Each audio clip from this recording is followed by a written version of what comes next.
Hi friends, ഇന്ന് ഞാൻ പുതിയതായിട്ട് വാങ്ങിയിട്ടുള്ള മൺചട്ടി എങ്ങനെയാണ് മയപ്പെടുത്തി എടുക്കുന്നതെന്നാണ് കാണിക്കാൻ പോകുന്നത്. അപ്പോൾ പല രീതികളുണ്ട്, അതിൽ ഒരു മെത്തേഡാണ് കേട്ടോ കാണിക്കുന്നത്. അതിനായിട്ട് ആദ്യം തന്നെ നമുക്ക് മൺചട്ടി ഒന്ന് വെള്ളം ഒഴിച്ചൊന്ന് കഴുകിയെടുക്കണം. സ്ക്രബ്ബറൊന്നും വെച്ചിട്ട് നമുക്ക് ഈ ഒരു മൺചട്ടി കഴുകേണ്ട ആവശ്യമൊന്നുമില്ല. ജസ്റ്റ് ഒന്ന് വെള്ളം ഒഴിച്ച് കഴുകിയെടുത്താൽ മതി. അതിനുശേഷം മൺചട്ടി നിറയെ നമുക്ക് വെള്ളം എടുക്കണം. അങ്ങനെ മൺചട്ടിയിൽ മുഴുവൻ വെള്ളം എടുത്ത് വെച്ചിട്ടുണ്ട്. ഇനി നമുക്ക് സ്റ്റൗ കത്തിച്ചിട്ട് തീ മീഡിയത്തിലോട്ട് മാറ്റി നമ്മൾ വെള്ളം നിറച്ചിട്ടുള്ള മൺചട്ടി അതിന് മുകളിലേക്ക് വെച്ച് കൊടുക്കാം. ഇനി നമ്മൾ അതിലോട്ട് വെള്ളത്തിലോട്ട് ചേർത്ത് കൊടുക്കുന്നത് ചായപ്പൊടിയാണ്. ഏത് ചായപ്പൊടി ആണെങ്കിലും കുഴപ്പമൊന്നുമില്ല കേട്ടോ. അത് ഒരു 4 ടേബിൾ സ്പൂണോളം ഞാൻ വെള്ളത്തിലോട്ട് ഇട്ട് കൊടുക്കുന്നുണ്ട്. ഇത് അത്യാവശ്യം വലുപ്പമുള്ള ഒരു മീൻ ചട്ടി ആയതുകൊണ്ടാണ് 4 ടേബിൾ സ്പൂൺ ഇട്ട് കൊടുത്തത്. ചെറിയ ചട്ടിയൊക്കെ ആണെന്നുണ്ടെങ്കിൽ 2 ടേബിൾ സ്പൂൺ ചായപ്പൊടി ചേർത്ത് കൊടുത്താൽ മതിയാവും. ഇനി നമുക്കൊരു മരത്തിൻ്റെ തവി കൊണ്ട് പതിയെ ഒന്ന് ഇളക്കി കൊടുക്കാം. എന്നിട്ട് തീ മീഡിയത്തിലോട്ട് വെച്ചിട്ട് മീഡിയം ടു ഹൈ, ഇടയ്ക്ക് മീഡിയത്തിലും അത് കഴിഞ്ഞ് ഹൈ ഫ്ലെയിമിലും വെച്ച് നമുക്ക് ആ വെള്ളം ഒന്ന് തിളപ്പിച്ചെടുക്കണം. നന്നായിട്ട് തിളച്ച് ഒരു പകുതിയോളം ആ വെള്ളം ഒന്ന് വറ്റിച്ചെടുക്കണം കേട്ടോ. അപ്പോൾ ഞാനിവിടെ ഇടയ്ക്ക് തീ കൂട്ടിയിട്ടും കുറച്ചിട്ടൊക്കെ വെച്ചിട്ട് മീഡിയത്തിലൊക്കെ വെച്ച് കൊടുത്ത് വെള്ളം നന്നായിട്ട് തിളച്ച് തുടങ്ങിയിട്ടുണ്ട്. നന്നായി തിളച്ച് ആ പകുതിയോളം വറ്റിയിട്ടുണ്ട് കേട്ടോ.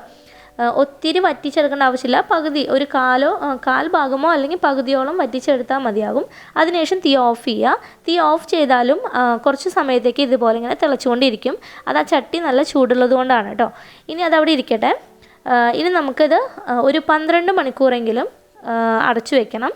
അങ്ങനെ 12 മണിക്കൂറിന് ശേഷം നമ്മുടെ ചട്ടിയൊക്കെ നന്നായി തണുത്ത് നമ്മൾ ചായപ്പൊടിയൊക്കെ ഇട്ട് കൊടുത്തിട്ടുണ്ടായിരുന്ന ചായപ്പൊടിയൊക്കെ അതിൻ്റെ അടിയിൽ അടിഞ്ഞിട്ടുണ്ട്. ഇനി നമുക്ക് ഈ ചായപ്പൊടി ഇട്ടിട്ടുള്ള ഈ വെള്ളം കളഞ്ഞ് ഈ ചട്ടി ഒന്ന് നമുക്ക് കഴുകി തുടച്ചെടുക്കാം. അങ്ങനെ ഞാൻ ചായപ്പൊടിയുടെ വെള്ളമൊക്കെ കളഞ്ഞിട്ട് ചട്ടി കഴുകി തുടച്ചെടുത്തിട്ടുണ്ട്. സോപ്പ് ഒന്നും ഇട്ടിട്ട് കഴുകേണ്ട ആവശ്യമൊന്നുമില്ല കേട്ടോ. നമുക്ക് ജസ്റ്റ് ഒന്ന് കഴുകിയെടുക്കേ വേണ്ടൂ. എന്നിട്ട് നന്നായിട്ട് വെള്ളമൊന്നും ഇല്ലാതെ നന്നായി ഒന്ന് തുടച്ചെടുക്കുക. അതിനുശേഷം ലോ ഫ്ലെയിമിൽ തീ വെച്ചിട്ട് നമുക്ക് ഈ ചട്ടി ഒന്ന് ചൂടാക്കി എടുക്കണം.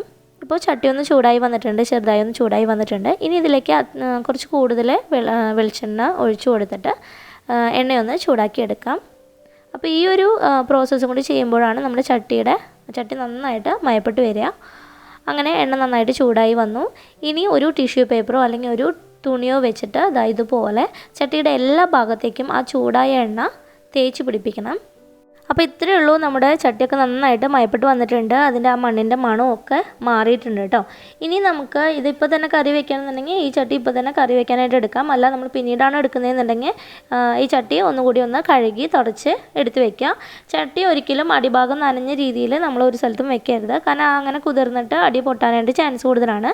പിന്നെ നമ്മൾ ഈ ചട്ടി കറിയൊക്കെ വെച്ച് അടി പിടിച്ചിട്ടുണ്ടെന്നുണ്ടെങ്കിൽ അല്പസമയം വെള്ളം ഒഴിച്ചിട്ട് കുതിർത്ത് വെച്ചതിന് ശേഷം കഴുകാനായിട്ട് ശ്രദ്ധിക്കുക. ഇല്ലാന്നുണ്ടെങ്കിൽ നമ്മൾ പിന്നെ സോഫ്റ്റ് ആയിട്ടുള്ള സ്ക്രബ്ബർ വെച്ചിട്ട് വേണം ഇത് കഴുകാനായിട്ട്. ഒത്തിരി ഹാർഡായിട്ടുള്ള സ്ക്രബ്ബറൊന്നും യൂസ് ചെയ്യരുത്.